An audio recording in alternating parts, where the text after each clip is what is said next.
Everyone, my name is Devik and I'm your Techie Tantrika.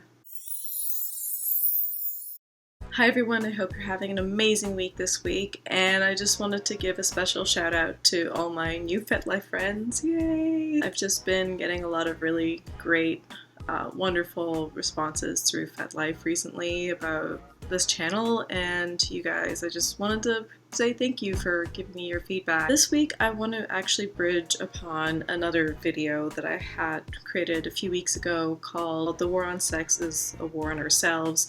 Feel free to go check that video out. I apologize in advance. I know the audio didn't work out so great on that one, and I'm really not sure why. I'm so sorry about that. I didn't realize until I had it uploaded and took a look at it a while later, and I was like, but I just figured, you know what, I got some good feedback on that video too, so I'm just gonna leave it as it is and create this one in response to some of the questions that have come up since then and a lot of the topics that have been brought up in response to that video. That video was originally about this concept of how we look at sex in our society. This has come up to me a lot because of the way my work and other people who do similar work, how our work gets treated in our society, even on social media. Like, I'll tell you guys, I have been barred from even being able to advertise my work. Even though my work meets community standards on YouTube, I'm not allowed to advertise it through here. I'm not allowed to advertise it through Facebook, through Twitter. I can't even get verified on Twitter, and a lot of other sex educators have had that problem as well. It's very strange, actually, on social media how this works. Basically, you'll see a lot of people who are allowed to speak about sex, who have maybe their PhD and that sort of thing behind it, which is great. Like, I think that's needed. And you have people like myself who have alternative and holistic modalities, and like myself, a lot of other tantric practitioners do have really great success rates. We're able to help you with a lot of issues in your life, not just, let's say, performance issues or becoming better in bed, but we can actually help you with other things. I help people with their businesses, like understanding how to bring the flow of money into their life and fleshing out creative processes. Writers with writer's block, an entrepreneur that's kind of stuck at a position in their business plan and can't seem to get around it. All these things are interconnected. So if you decide to deny yourself, let's say your sexual self, and just, have an aspect around that where you think that it's bad or it's sinful, you repress it in some shape, way, or form, that is going to show up in other parts of your life. I can literally go on for like 3 hours really about how interconnected our problems with self-esteem, with eating disorders, with depression, with our weight, for those who have those concerns that they're dealing with unhappiness, how those can honestly be tied so intricately with the way we see ourselves as sexual beings. Am I saying that that's the end-all and be-all to our problems? Of course not. But am I saying that that's a very large part of maybe why we are having a hard time coming around to the things we need in our life? Sure. I always look at 5 things that are really the core of what drives us. I look at those needs as physical, mental, spiritual, or energetic, whatever you prefer, emotional, and sexual. When you look at the needs that we have, if you're avoiding any of those, you're just pushing them away, you're making yourself an incomplete person.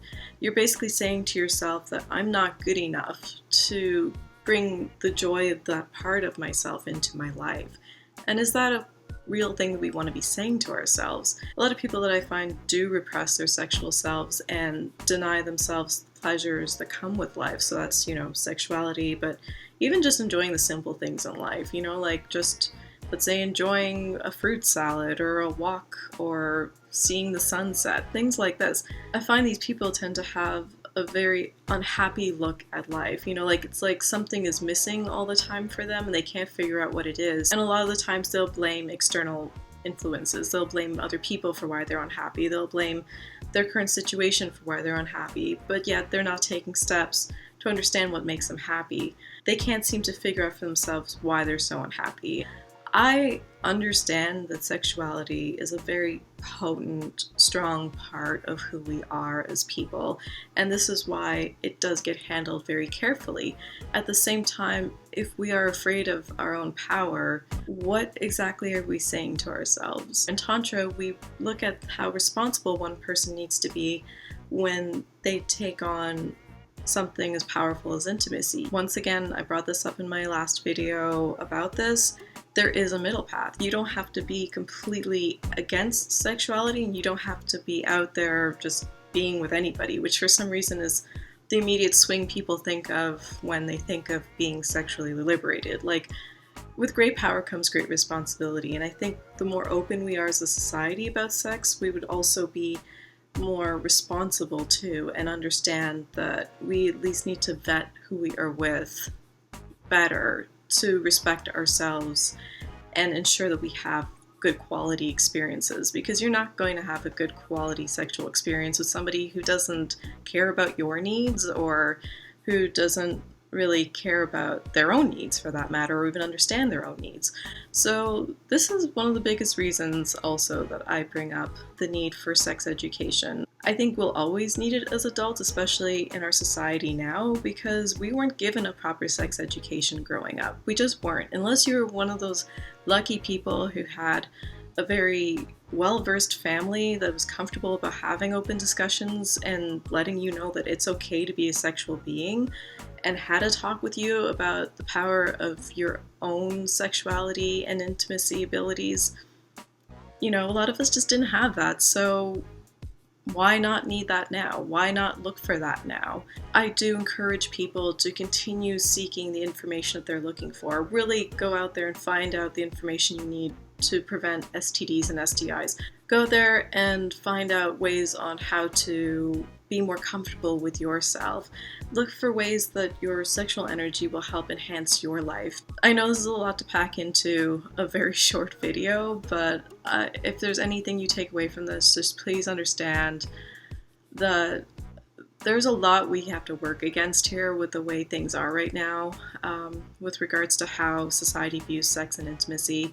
I mean, I even look at the way FetLife has to kind of hide a lot of things for the sake of our own privacy when we're on there. I'm sure I'm one of the few people who can publicly be on there and not be afraid to say that I'm on there. That's a real shame, because the thing is, I feel like people in general treat you more respectfully in a community like that versus, let's say, me going on Tinder. I think I actually have a higher chance of being objectified and treated improperly going on Tinder than I would being on a site like FetLife. So thank you so much for taking a look at this video. I hope you liked it. Please feel free to share it. And please remember to subscribe to this channel. I put out a new video every week, and it's always within the realm of Tantra. I take a look at sex, dating, relationships, intimacy, and tech trends that affect all of those things.